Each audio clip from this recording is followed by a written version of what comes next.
Hi, I'm Anna, and welcome back to the D3 Audible Cheat Sheets. In this episode, we begin with Burgundy. Burgundy is renowned for the quality of its single variety wines, made from Pinot Noir for reds and Chardonnay for whites. These are benchmark styles for producers and consumers around the world. Burgundy also has a very long grape growing history.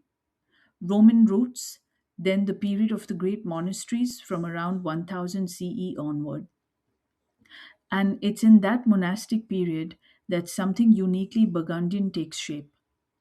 Vineyards begin to be divided into individually named plots, the climats. That concept, named places with reputations for consistent differences, become Burgundy's intellectual backbone.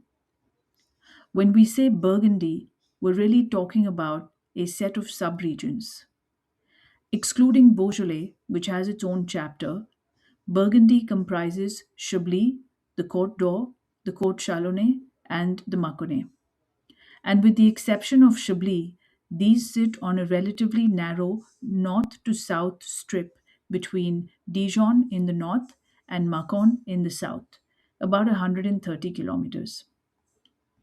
The Côte d'Or itself divides into the Côte de Nuits, running south from Dijon to just south of Nuits-Saint-Georges, and the Côte des Beaunes, running south from there to Santenay. Plantings across Burgundy are dominated by Chardonnay and Pinot Noir. And while wines are produced at a range of quality levels, the region is mainly good to outstanding. Prices span mid priced to super premium. And a key driver here is simple: limited supply plus surging global demand means average prices are high. Even within Burgundy, plantings vary dramatically. The Yonne department, which includes Chablis, is about 80% Chardonnay, whereas the Côte d'Or is over 60% Pinot Noir. That matters because it hints at stylistic identity. Chablis is Chardonnay territory and it behaves differently from the Côte d'Or. Now let's go to Chablis. Chablis is both a town and an appellation, lying in the valley of the river Serine, in the northernmost part of Burgundy, around 110 kilometers northwest of Dijon. The key starting point is climate. It's slightly cooler than the Côte d'Or. The wines are made from Chardonnay and all are dry. Most are medium bodied, medium alcohol, with zesty high acidity and green apple and lemon flavors. The general trend is no or minimal oak aroma or flavor, although some producers do use fermentation and aging in oak for premium and Grand Crus.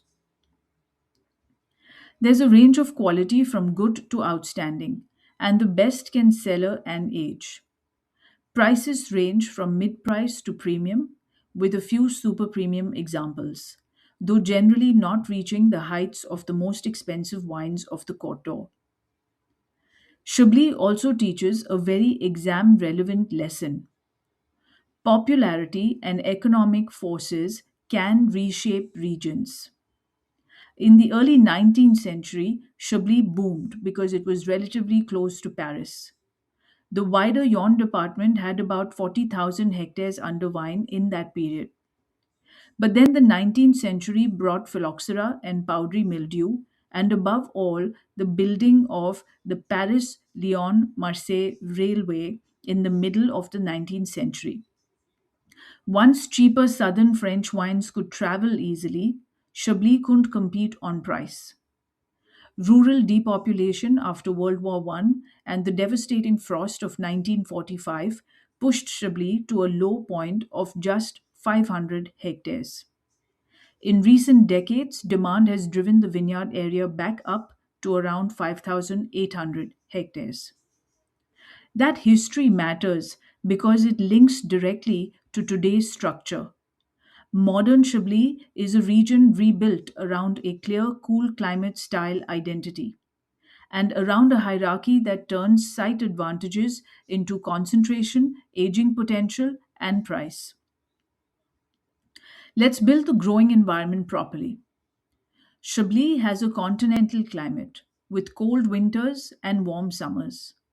Because it's so far north, ripening is uncertain and vintage variation is considerable. Chardonnay's early ripening is a key advantage here. Average annual rainfall is about 670 mm spread throughout the year. That means a moist climate, so high fungal disease pressure, and difficulties leading up to harvest, including the threat of rot. Chablis is vulnerable to spring frosts and hailstorms during the growing season, both of which have severely impacted yields in recent vintages. Soils are limestone and clay, and some contain substantial fossilized seashells, Kimmeridgian soil, which is central to the identity and quality narrative of Chablis. Because frost is such a defining hazard, you need to know the management options and their trade offs. Smudge pots can raise temperatures, but they create smoky air pollution and require staff in the vineyard. Sprinklers, aspersion, are now the most popular option, but installation and maintenance costs mean they are realistic mainly for sites with good return on investment, i.e., Premier Cruise, Grand Cruise, or well funded companies. And pruning choices matter. Later pruning promotes later bud bursts, reducing the chance of damage from early spring frost. And now, vineyard management. Two rootstocks are highlighted in the textbook. 41B is widely used because it is highly tolerant of limestone soils with high pH. 420A is popular for its low vigor and tolerance to high pH soils. Training in Chablis is typically double Guillot replacement cane. The logic is practical and exam worthy. If one cane fails, the other may survive frost. It's also important to avoid a common confusion. Thai Chablis, a multi armed cordon, is typical of Champagne, not Chablis. Hail can be severe here too, and yields in Chablis are higher than in the Côte d'Or, though recent years have severely reduced yields due to frost and hail damage. Harvesting is also a point of distinction between Chablis and the Côte d'Or. Much of Chablis today is machine picked, but the Grand Cru vineyards are mostly too steep for mechanization and are generally picked by hand. Now we map the appellation hierarchy to location, soil, aspect, and style. This is where Chablis becomes very exam friendly. Petit Chablis sits typically in higher, cooler vineyards, predominantly with Portlandian soils, hard limestone with less clay. Many sites are flat or gentle slopes, and aspects vary widely, including many north facing sites. The consequence is lighter bodied wines with very high acidity, light intensity, and green apple and lemon fruit. Chablis AOC covers a larger area of Kimmeridgian soil with mixed aspects. Again, many vineyards are on flat land or gentle slopes with variable aspects, which contributes to light to medium bodied wines, high acidity, and green apple and lemon. Chablis Premier Cru includes 40 named vineyards, predominantly on south and southeast facing slopes of Kimmeridgian soil. Here's a labeling nuance that often separates pass from distinction. Some larger Premier Cru climats include specified named ludi within them. Wines may be labeled under the specific site name, such as Chablis Premier Cru Trusme, or under the larger climat, such as Chablis Premier Cru Bureau. And remember the terminology difference.